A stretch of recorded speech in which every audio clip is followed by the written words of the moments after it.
Hey everyone, hope you guys are doing very well. So आज इस video में हम करने वाले हैं चैप्टर नंबर 6 के क्वेश्चंस. होपफुली आप लोगों ने प्रीवियस वीडियो देख ली होगी जिसमें हमने चैप्टर की इन डेप्थ रिवीजन किया था. ओके, सो क्वेश्चंस कर रहे हैं. Let's start without wasting any more time. So provisions आप लोग को याद होंगी, मैं ऐसा उम्मीद करके चल रहा हूं आप लोगों से.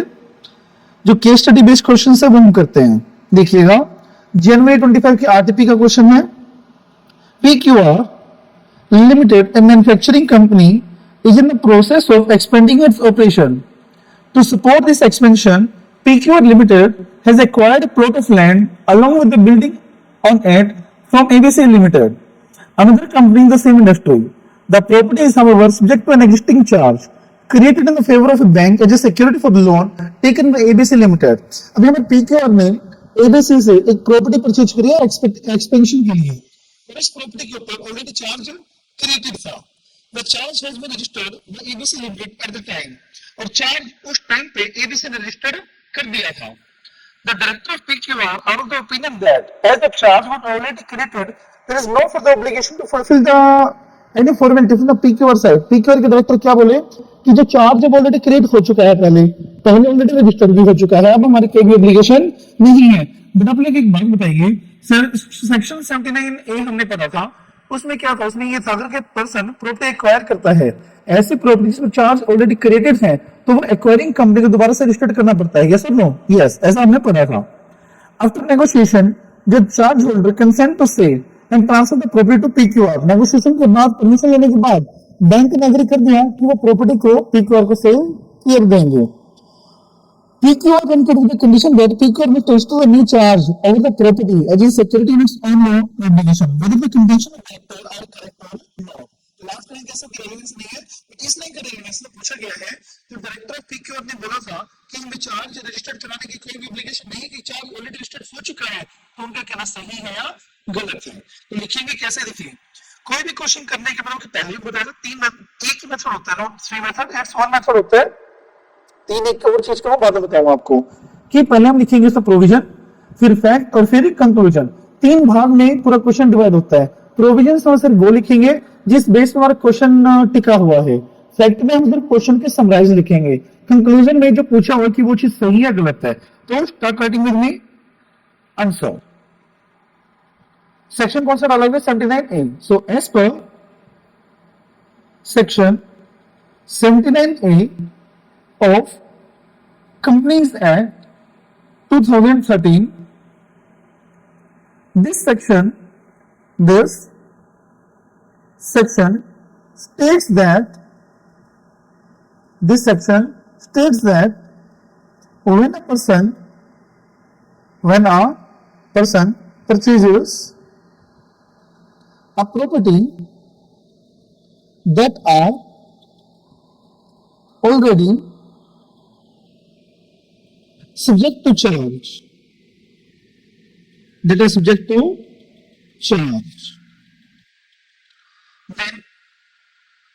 that case it is the responsibility of acquiring company to get the charge registered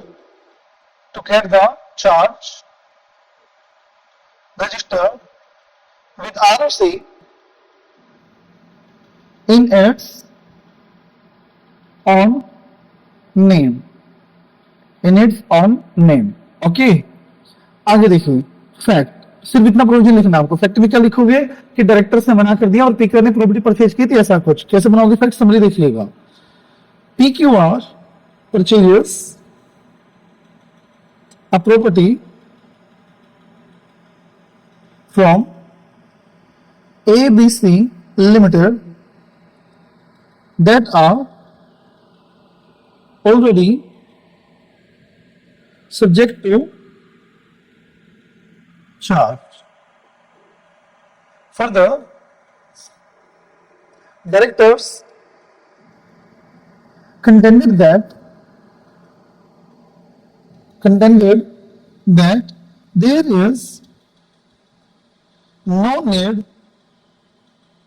to register as charge was already registered by acquiring company, by ABC company, ABC Limited. Okay जी, अब हम बताना है कि डायरेक्टर का जो contention है वो सही है गलत है, तो कैसे लिखोगे? Conclusion based on the provision discussed above, based on the provisions discussed above, it is required to get the charge register by PQR Limited, and hence the contention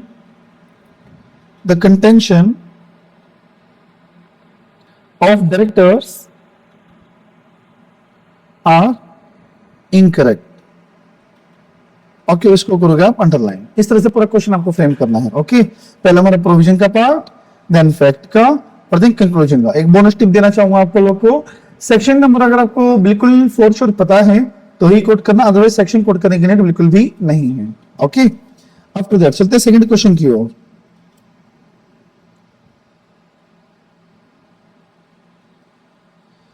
MSCL is planning to expand its operation, its existing throughout the country. For this purpose, the company taken a 200 crore term loan, 100 working capital loan on 18 June 2023. Charge was created on all the assets of the company on that day for about 325 crore. But the company failed to register the charge with the registrar with the prescribed time limit. The registrar granted a grace period of 30 days. However, still it failed to register the charge. Finally, application was made on 18th August 2023. अब 18 जून को हमारा जो charge वो create हुआ था, right, secure था, security create हो गई थी उतना के उतने पे, बट 30 दिन में, फर्स्ट 30 डेज में, सेकंड 30 डेज में कोई भी एक्सटेंशन नहीं करवाया।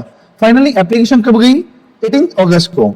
Which type of charge was created by the company on 18 June? कौन सा टाइप का चार्ज है वो हमें बताना है। And whether the application filed on 18 August will was in compliance as per the provision of registration of charges। अब बताना है हमें जो 18 अगस्त को एप्लीकेशन गई है वो as per the prescribe section है या नहीं है। ओके, सबसे पहले हम देख लेते हैं कि जितने भी एसेट्स है ना सबके ऊपर चार्ज क्रिएट हुआ है। ओके, सो एक बार देख लेते हैं, टर्म लोन इतना है, वर्किंग कैपिटल लोन इतना है, and charge of credit on all the assets of the company on that date for the above loan on 325, but the company failed to register the same। Okay,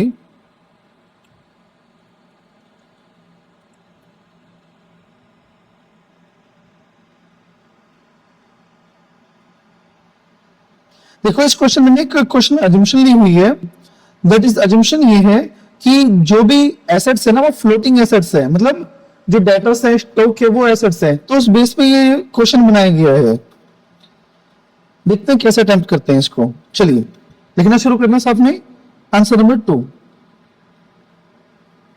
okay, पहले हमें ये बताना था कि कौन से टाइप का चार्ज है ये, और फिर हमें ये बताना है कि चार्ज रजिस्टर्ड सही हुआ है नहीं हुआ है। और एजम्पशन यहाँ पे ली हुई है कि जो भी एसेट्स है फ्लोटिंग एसेट्स है। देखते हैं अभी क्या होता है। As per the section 77 of Companies Act 2013. Okay, so when the charge created on the property which is fluctuating in nature,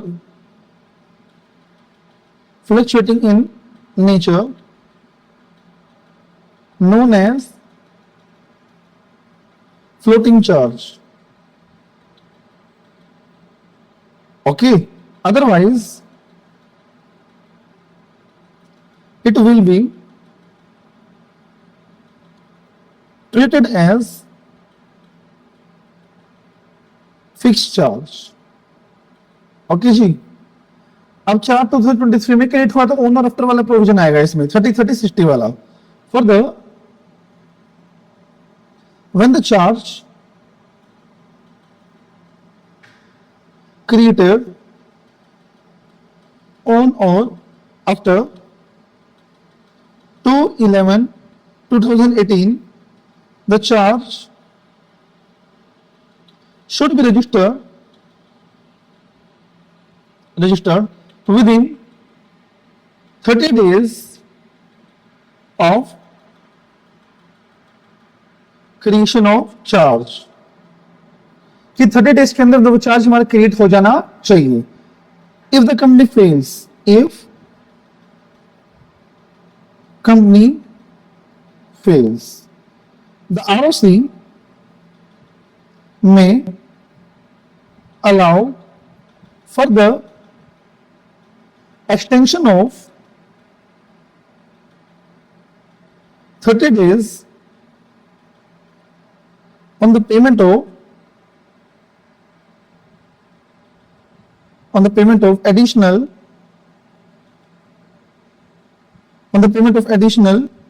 fees. Okay, if company still fails, फिर भी फेल होगी तो क्या होगा? आरओसी में allow to get the charge registered within next 60 days by payment of ad valorem fees. Okay जी, ये हमारा हो गया कंप्लीट. अब ये मेरा प्रोविजन का पार्ट हो गया पूरा. ठीक है, इसमें मैंने कुछ भी ए नहीं लिखा, बी नहीं लिखा, कुछ भी नहीं, इसमें सिर्फ क्या लिखा? प्रोविजन. अब आता है फैक्ट. फैक्ट में क्या था? 18 जून को क्रिएट हुआ और अभी तक कंपनी ने रजिस्टर्ड नहीं करवाया है. 18 अगस्त को एप्लीकेशन फाइल हुई है, तो मैं देखना कि वो सही है गलत है. Here the charge created by company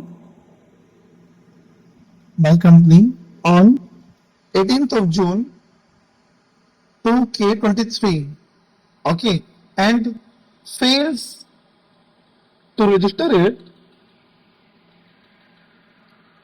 till 18th of August 2023. okay, बस इतना मुझे लिखना है प्रैक्टिस में और कुछ भी नहीं है.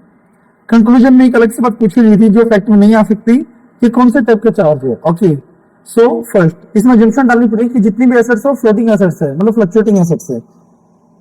We are assuming that the assets on which the charge has been created,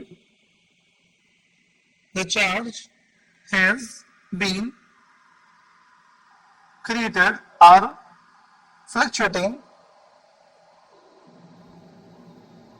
in nature. Hence, this is a type of floating charge. Okay जी, नेक्स्ट क्या पूछा हुआ है कि कंपनी ने सही के क्वेश्चन दोबारा रिव्यू कर लेते हैं. क्वेश्चन में क्या बोला है? 18 जून को क्रिएट हुआ था, 18 अगस्त की बात है इसमें, तो हमें बताना है कि 18 अगस्त में उन्होंने कर सकते हैं, नहीं कर सकते हैं. अब इसके पहले मैं आपको एक चार्ट बताना चाहूंगा. जैसे 18 जून को क्रिएट हुआ है, इसको छोड़ के अगले 30 दिन, फिर अगले 30 दिन. अब हमें बताना है कि 18 जून से 30 डेज का एक्सपायर होता है, अगले 30 दिन का एक्सपायर होता है, फिर 18 अगस्त कहां फॉल करता है? एड वॉल्यूम में फॉल करता है या एडिशन में फॉल करता है? लेट्स से कैलकुलेटर पे, मतलब जो भी है आपके पास उससे कैलकुलेट करना. 30 दिन का एक्सपायर होते हैं. Okay,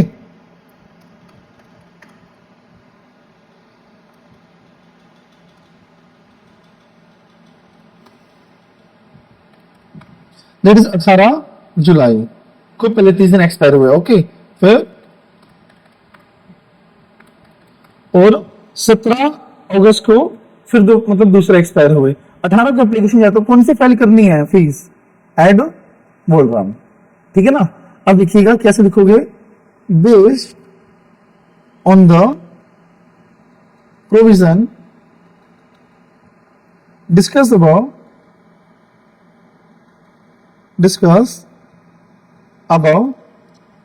as the charge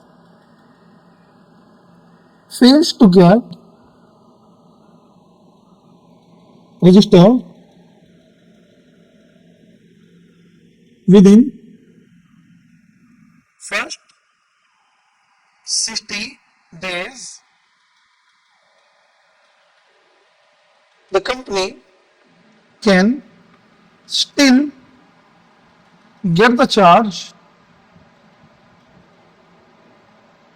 registered on payment of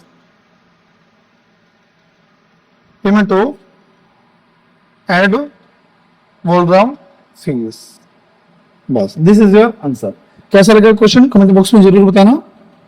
okay काफी बढ़िया क्वेश्चन था ये. ओके ये वही है रेनो का सोप वाला कि अगर मतलब 2 मई को क्रिएट हुआ था चार्ज नोट 10 मार्च को क्रिएट हुआ था और अगर 2 मई को रियलाइज हुआ तो पता कौन सी फीस देनी पड़ेगी आपको. पहले देखना 10 मार्च को क्रिएट हुआ अगले 30 दिन का एक्सपायर होता है 2 मई के अगले 30 दिन में आ रहा है या नहीं आ रहा है. अगर एडिशनल वाले टाइम में आ रहा है तो एडिशनल फीस पे कर देंगे और अगर वो अगले वाले में आ रहा है तो अगले वाले में पे कर देंगे. बट अगर उन्होंने रियलाइज 7 जून को किया है तो वैसी बात है ना वो 7 दिन वाली कैटेगरी में आ रहा है तो वहां पर उसका एड वॉल्यूम पे करना पड़ेगा. बस ये चीज आपको एक्सप्लेन करनी है इसमें. ओके अब एक क्वेश्चन और मुझे कराना आपको जो सितंबर 24 में 5 मार्क्स का था और ऑलमोस्ट बच्चों का ये गलत था. इसमें एक पार्ट कैसे गलत था let's have a look.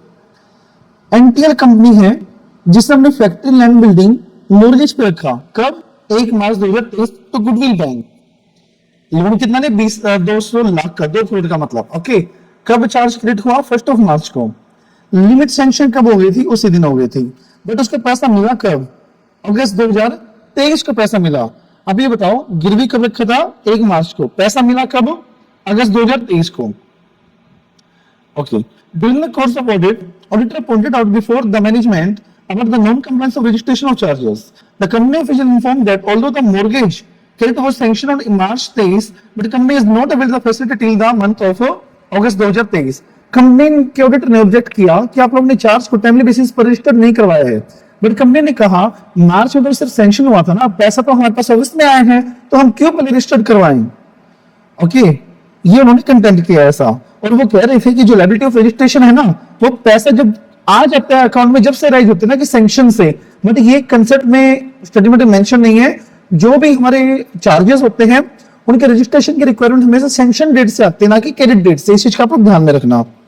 Okay बस ये है बाकी पढ़ लेना. इसमें अब कंक्लूजन पे आओ. ट्रिगर पॉइंट क्या रहेगा एट द क्रेडिट फैसिलिटी और सैंक्शन. बताओ जब हमने क्रेडिट फैसिलिटी सैंक्शन करी जब हमारे पास पैसा आया कब ट्रिगर पॉइंट होगा रजिस्ट्रेशन का बताइए eight the time of sanction. और उसके बाद कंसिक्वेंसेस ऑफ नॉन रजिस्ट्रेशन.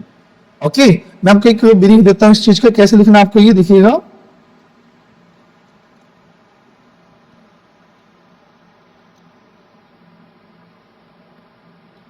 लिखना शुरू कीजिएगा. Answer number 3. ओके जी so as per section 77 of law में रिटन प्रैक्टिस काफी ज्यादा जरूरी है तो साथ साथ लिखना बिल्कुल. As per section 77 of companies act 2013 once the charge get created the company shall register such charge with ROC within 30 days of creation. Okay जी. Second, further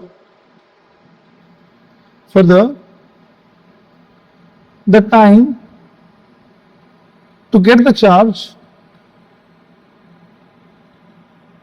register will be from the date of sanction given by bank. Okay जी, provisions return आने इसमें कुछ भी नहीं आना, ठीक है। कंक्लूजन वाला मैं लिखूंगा नहीं भी, जो कि कंक्लूजन दूसरे पार्ट में कुछ होगा। कंसिस्टेंसी ऑफ नॉन रजिस्ट्रेशन क्या होता है, तो वो अलग से ही पॉइंटर्स को हम कंक्लूजन में ही डालेंगे। यहाँ पर आ रहा है फैक्ट, फैक्ट भी क्या हियर कंपनी, आप नाम भी डाल सकते हो इसकी जो है, company sanctioned its loan facilities from bank on March, date देख लेना कोई बात नहीं, 2023 and get credit in its account on July 2023 and did not get the charge registered as the money credited later on July। ऐसा director का कहना था। अब बताना है हमें ट्रिगर पॉइंट क्या रहेगा। कंक्लूजन नंबर 1 काफी इंपोर्टेंट क्वेश्चन नहीं है, आ सकते हैं रिपीट होके। अब ट्रिगर पॉइंट रहेगा ना, based on the above provisions,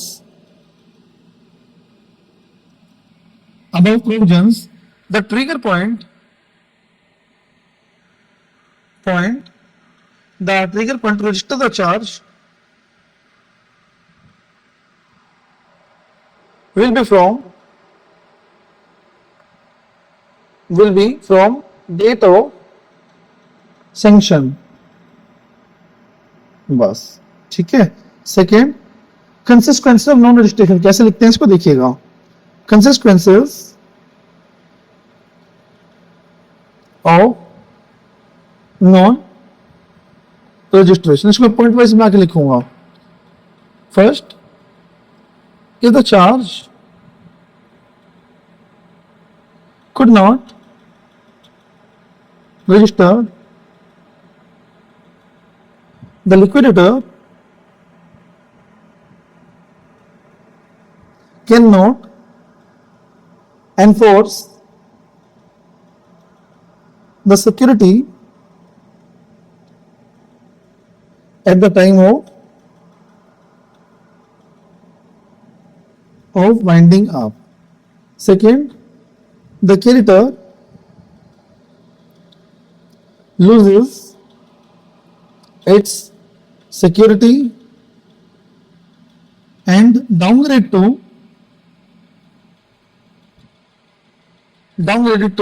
unsecured creditors।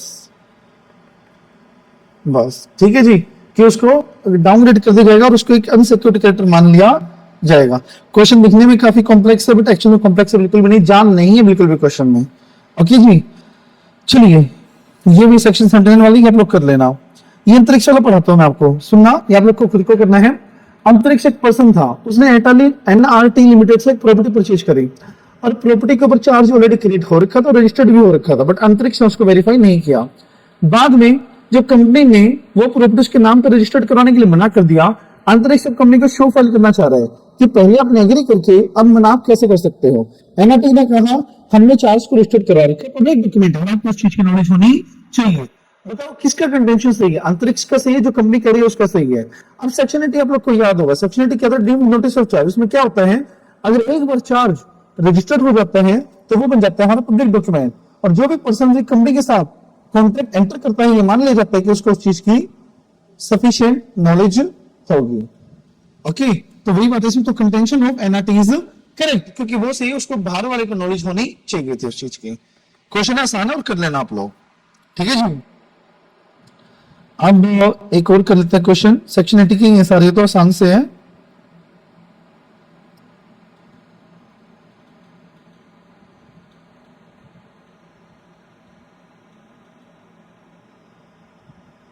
अब यहाँ पर क्वेश्चन 29 देखिए, स्टडी मेटेरियल का क्वेश्चन है, ये भी अच्छा पॉइंट है, सेटिस्फेक्शन वाला है ये। अब ये बताइए, मैं आपको दो प्रोविजन समझाता हूँ इसमें। लेट्स से किसी पर्सन ने, लेट्स से रंजीत, अब रंजीत ने कोई लोन लिया हुआ था और लोन रिपे कर दिया। लोन रिपे करने का मतलब है कि वो सेटिस्फाइड हो गया। जब हमने लोन लिया था तो भी हमने आरओसी को बताया था, अब हमने लोन को सेटिस्फाइड कर दिया, हमने रीपे कर दिया, तो क्या जब भी बताना पड़ेगा? डेफिनेटली 30 दिन के अंदर अंदर में बताना पड़ेगा। नेक्स्ट क्वेश्चन इज कि अगर थर्ड पर्सन हमारे बिहाफ में बता सकते हैं आरओसी को, क्या आरओसी किसी थर्ड पर्सन के कहने पे भी रजिस्टर्ड कर सकते हैं? डेफिनेटली कर सकते हैं। मैंने कोई ऐसी प्रॉपर्टी परचेज करी है जिसको ऑलरेडी चार्ज क्रिएट हो रखा है, राइट? अब वो चार्ज होल्डर बैंक में वो दो पार्टी है, मैं कौन यहाँ पे थर्ड पार्टी। अभी मेरे पास में रेट आ जाता है सेक्शन 71A के अकॉर्डिंग की मुझे आरओसी को बताना है। मैंने पहला क्वेश्चन क्या करवाया था आपको कि जो एक्वायरर होता है वो आरओसी को बताता है, राइट? एक्वायरिंग कंपनी जो हम ऐसी प्रॉपर्टी परचेज करती है जिसके ऊपर चार्ज ऑलरेडी क्रिएट हो रखा है, तो एक्वायरिंग कंपनी की रिस्पॉन्सिबिलिटी बनती है कि वो आरओसी को बताए।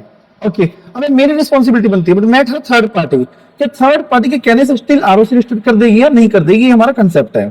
पॉइंट इसमें ये बनता है कि अगर थर्ड पार्टी के कहने से आरओसी के पास, थर्ड पार्टी से आरओसी के पास एप्लीकेशन गई है और थर्ड पार्टी सेटिस्फाइड है कि लोन रिपे हो गया है और आरओसी को अप्लाई किया उसने कि मैंने प्रॉपर्टी ऐसे परचेज करी और पैसा मैंने पे कर दिया है, तो मुद्दा यहाँ पे मैं दोबारा से बता रहा हूं ये है कि आरओसी उसके एप्लीकेशन को डील करेगी या नहीं करेगी। अब दो केस आते हैं, अगर आरओसी सेटिस्फाइड हो जाती है कि हाँ चार्ज एक्चुअल में सेटिस्फाइड हो गया है, तो बेशक से ना चार्ज होल्डर से ना बोरोवर से कोई भी एप्लीकेशन नहीं आती है, फिर भी चार्ज को रजिस्टर्ड करवा सकते हैं। ओके, और अफेक्टेड पार्टी को CHG5 इशू कर सकते हैं। तो इसमें यही है, रंजीत ने एक प्रॉपर्टी एक्वायर करी थी PQR से और ये प्रॉपर्टी ऑलरेडी पिरामिड को गिरवे रख रखी थी, ना तो PQR ने ना पिरामिड ने, किसी ने भी आरओसी को नहीं बताया, बट रंजीत ने बताया। तो क्या रंजीत की कहने से आरओसी कर सकते हैं? नहीं कर सकते। सेक्शन 83 आएगा इसमें। सेक्शन 83 क्या बोलता है कि इवन दो किसी ने भी एप्लीकेशन फाइल नहीं करी है, किसी थर्ड पार्टी के कहने से भी वो किसी थर्ड पार्टी के कहने से भी आरओसी रजिस्टर्ड कर सकते हैं। ओके, बट सेटिस्फेक्शन क्या होना है कि आरओसी सेटिस्फाइड हो जाए कि डेट सेटिस्फाइड हो गया है और प्रॉपर्टी रिलीज हो गई है, तो वो रजिस्टर्ड कर देगी और रजिस्टर्ड करने के 30 दिन के अंदर अंदर CHG5 अफेक्टेड पार्टीज को दे देगी। मतलब अब रजिस्टर्ड करवाने के लिए अफेक्टेड पार्टीज को नहीं है, चार्ज होल्डर और बोरोइंग कंपनी, उन दोनों को CHG5 इशू कर देगी। समझे? बेस वही रहेगा, fact provision, fact and conclusion. Provision 83 section पूरा एक्सप्लेन करोगे आप जब थर्ड पार्टी रजिस्टर्ड करवाती है, फैक्ट में सिर्फ क्वेश्चन की समरी एंड कंक्लूजन में वही कि रंजीत अप्रोच कर सकता है या नहीं कर सकता है। ओके, और 87 में पेनल्टी के। तो ये था हमारा चैप्टर नंबर 6 के क्वेश्चन प्रैक्टिस। आप क्वेश्चन प्रैक्टिस कर लेना और इसके लेक्चर देख लेना। अगर आप टेस्ट बैच के लिए एनरोल करना चाह रहे हो तो आप मुझे टेलीग्राम कर सकते हो। ओके, सो अगले वीडियो में मैं आपको मिलता हूं चैप्टर नंबर 11 के साथ, that is company incorporated outside India. काफी आसान और बेहतरीन चैप्टर है। तो मिलते हैं अगले वीडियो में। Bye bye, see you soon, take care.